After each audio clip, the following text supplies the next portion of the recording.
Students, sequence and series के part 1 में हमने आपको एपी की जानकारी दी थी। उसके बाद हमने पार्ट 2 में आपको जीपी की जानकारी दी थी। आज हम आपको पार्ट 3 में एचपी की जानकारी दे रहे हैं। पहले थोड़ा सा इंट्रोडक्शन फिर ले लें। एपी में हमने बताया था ए प्लस डी, ए प्लस 2d, इस तरीके से। इसका nth टर्म हमारा होता है a plus N minus 1d, और इसका जो सम होता है वो होता है n/2 2a plus N minus 1। फिर हमने बताया था आपको जीपी में, जीपी का मतलब होता है ज्योमेट्रिक प्रोग्रेशन।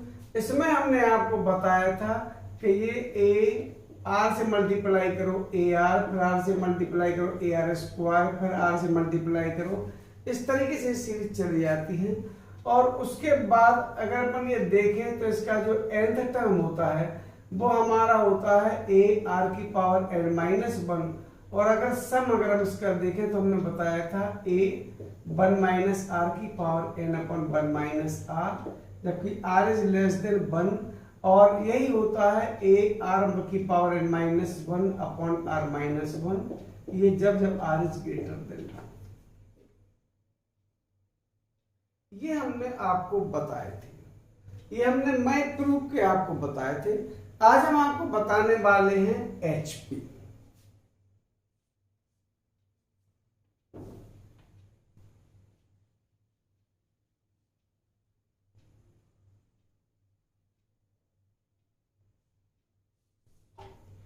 एचपी क्या होती है? एचपी एपी की ठीक उल्टी होती है। यानी अगर ये एपी है तो एचपी हमारी होगी इसकी उल्टी 1 अपॉन ए, 1 अपॉन ए प्लस डी, 1 अपॉन ए प्लस 2। अब कुछ बच्चों का हम डाउट पहले क्लियर कर दें। अगर ये हमारे एन टर्म्स तक है,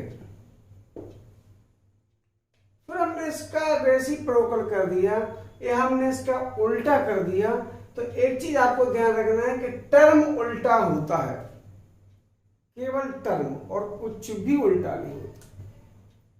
ए का 1 अपॉन ए, ये सेकेंड टर्म था ए प्लस डी, 1 अपॉन ए प्लस डी, 1 अपॉन ए प्लस 2d।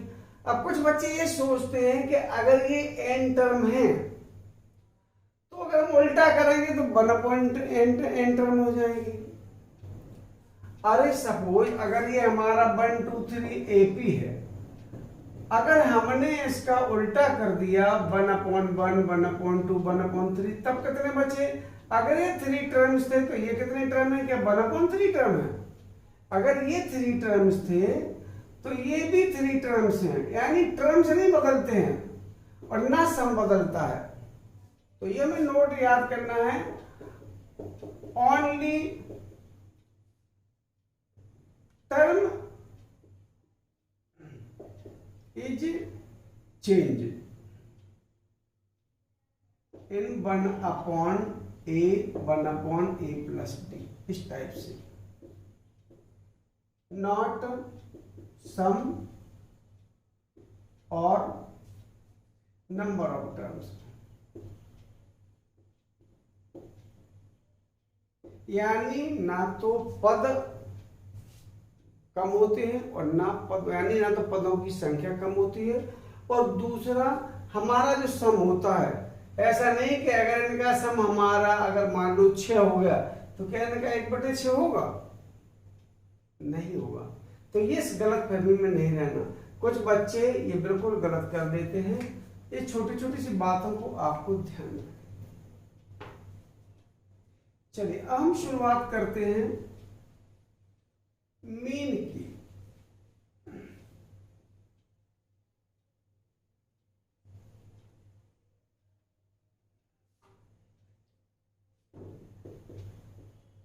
मीन को कहते हैं माध्य, और माध्य कहलाता है बीच वाली। बीच वाले कौन से? सेकंड से लेके सेकंड लास्ट तक, सेकंड टर्म से सेकंड लास्ट तक।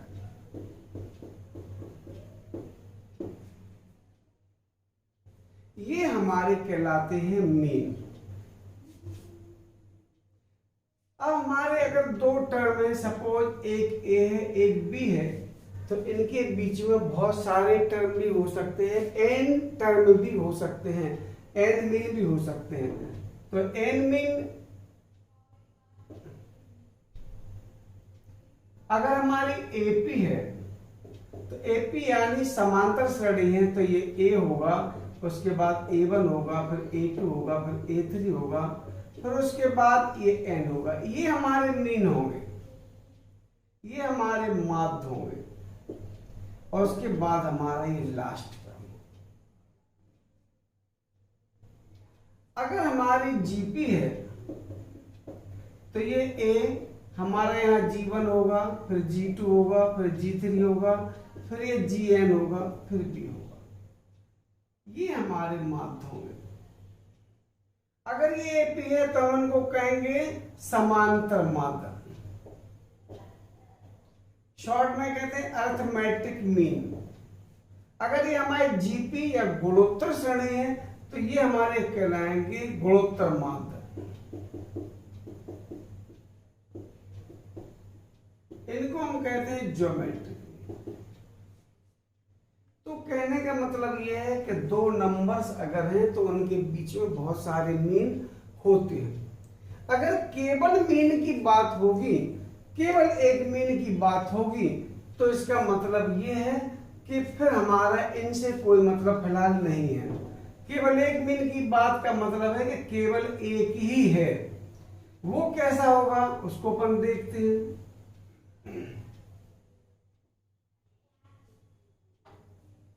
अगर ये हमारी एपी है तो एपी में ए, उसके बाद मान लीजिए ये कैपिटल ए अरिथमेटिक मीन और ये बी। अगर ये एपी है तो एपी में ये हमारा टर्म इसमें से घटाने से जो आएगा वो कॉमन डिफरेंस, इसमें से घटाने से जो आएगा फिर वो कॉमन डिफरेंस। इसका मतलब 2a equal to a plus b होगी और a equal to a plus b by 2। इसका मतलब ये है कि अगर हमारे पास ये दो नंबर हैं, दो नंबर के बीच में केवल एक अरिथमेटिक मीन बनना हो, ठीक, तो ये सीधा इनके सम का आधा होगा।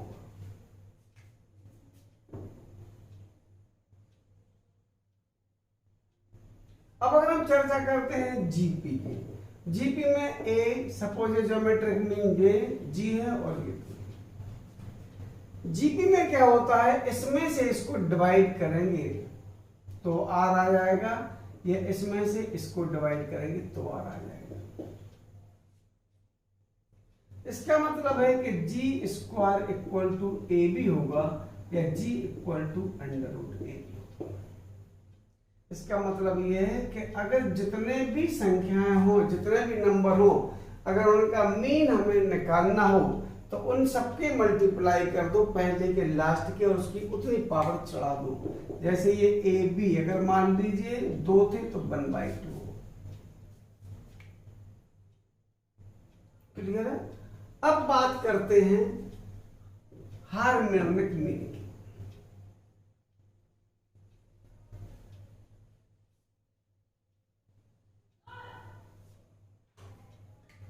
हार्मोनिक मीन, हार्मोनिक मीन में क्या होगा कि ये हमारी अगर ये एचपी है, एचपी में ये जो भी सीरीज होती है, जैसे हार्मोनिक मीन्स माने हरात्मक श्रेणी है तो उसको हम एस से प्रेजेंट कर देते हैं, रिप्रेजेंट कर देते हैं। अगर हमारी गुणोत्तर श्रेणी थी तो बीच वाला हमने जी या ज्योमेट्रिक मीन से रिप्रेजेंट कर दिया था। उसके बाद अगर हमारी अरिथमेटिक मीन से समांतर श्रेणी थी तो हमने ए से लिख दिया था। अगर ये हमारी एचपी है और तो हमें सबसे पहले हम कोई भी काम करेंगे केवल नाम इसका है, और हमने आपसे बोला केवल टर्म लौटा जाता है, ना तो पदों की संख्या और ना ही पदों का योग। तो पहले आप एपी बनाइए, एपी बनेगी तो ये एच ए, ये 1/h और ये 1/, फिर उसके बाद वही कहानी है। अगर ये एपी है तो इसमें से इसको घटा दीजिए, और इसमें से इसको घटा दीजिए, क्योंकि तब आपका आएगा ये सारबंतर। अगर ये इस तरफ ले जाए तो 2/h इक्वल टू होगा 1/a plus 1/b।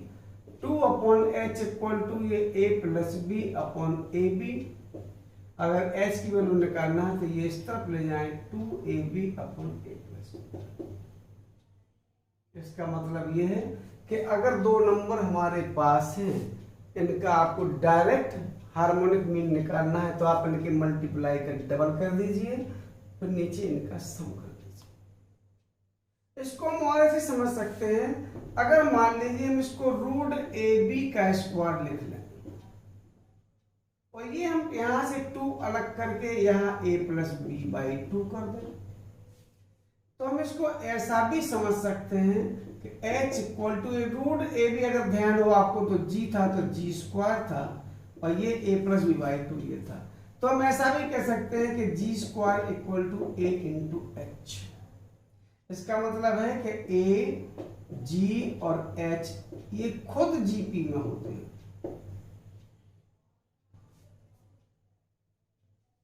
a, g और h खुद जीपी में होते हैं, क्योंकि जी स्क्वायर इक्वल टू अगर हमारा ए बी है तो ए फिर जी फिर बी, ये जीपी में होते थे ना।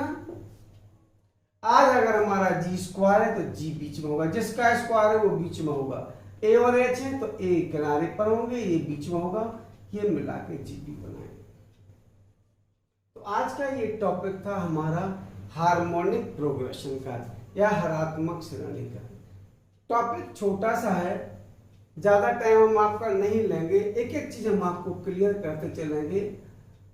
फिर वही कहानी है कि अगर आपको लगता है कि मैं आपके हिसाब से ठीक समझा रहा हूं, घर बैठे आपको बच्चा समझ रहे हैं, और आपको अगर कंपटीशन क्रॉस करना है, सबसे पहली बात मेरी ये ध्यान रखना कि अगर आपको कंपटीशन क्रॉस करना है, टाइम बचाना पड़ेगा। आप मेरी एक एक वीडियो देखिए, आप क्लास 9th से ही मेरी एक एक वीडियो देखिए, आप वहां तक पहुंच जाएंगे बिना किसी कोचिंग के, बिना कहीं भटके, जहां का टारगेट आपके माता पिता ने आपके लिए बनाया है।